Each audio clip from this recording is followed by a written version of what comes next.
Since November 2013, when the controversial National Biotechnology and Biosafety Bill 2012 was thrown out of Parliament for consultations with Ugandans, the civil society organizations and their Food Rights Alliance have been calling for several amendments with proposals to have a better law for all citizens.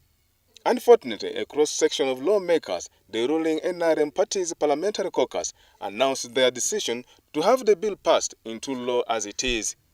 This is now being perceived as inciting and disappointing the civil society organizations.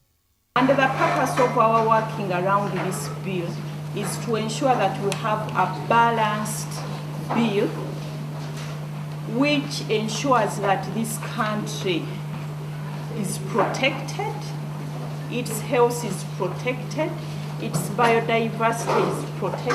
An issue of such grave national importance has been reduced to petty political focusing.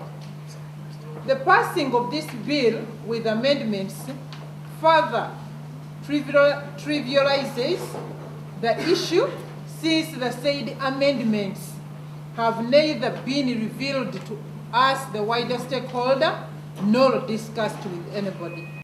The Alliance noted with concern that the caucus based their decision on brief information from science, who are renowned promoters of GMOs, and ignored alternative views from other stakeholders.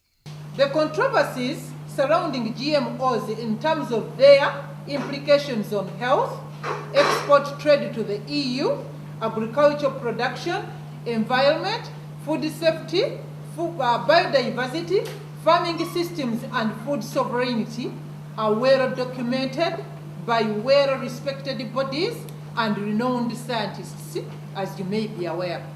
All of these issues should have informed the decisions of the caucus beyond the purported importance of GMOs. The Food Rights Alliance now demands that Parliament holds the decision made by the NRM caucus until thorough consultations are made and the identified gaps in the bill addressed. But this decision by the NRM caucus is worrying to the farmers, who say once the law is passed, they lose ownership of seeds and there are higher chances of them challenging the law in the Constitutional Court. They are going to capture ownership of our own seeds, whereby we have got varieties. In their system, they say that everything should be monocanalization here.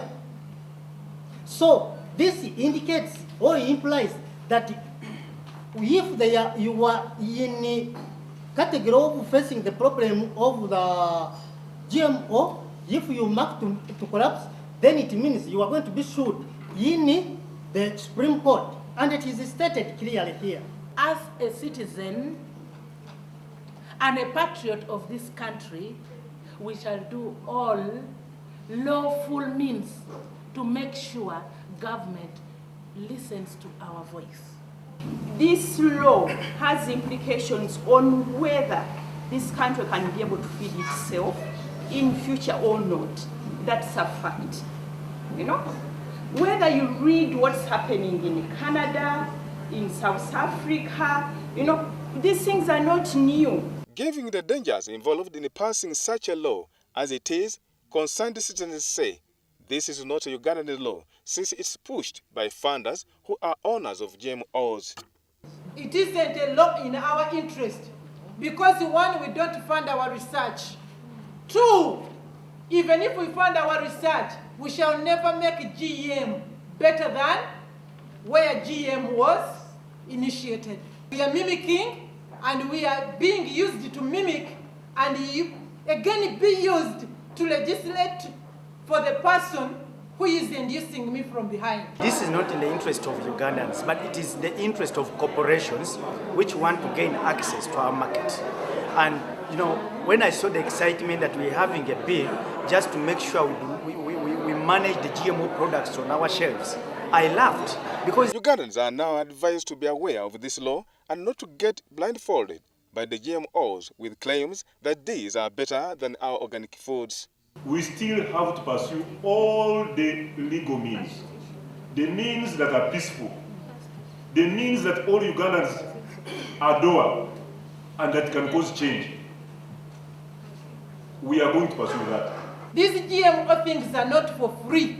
And therefore, Ugandans need to know that we should not be blindfolded to be told it is good for us.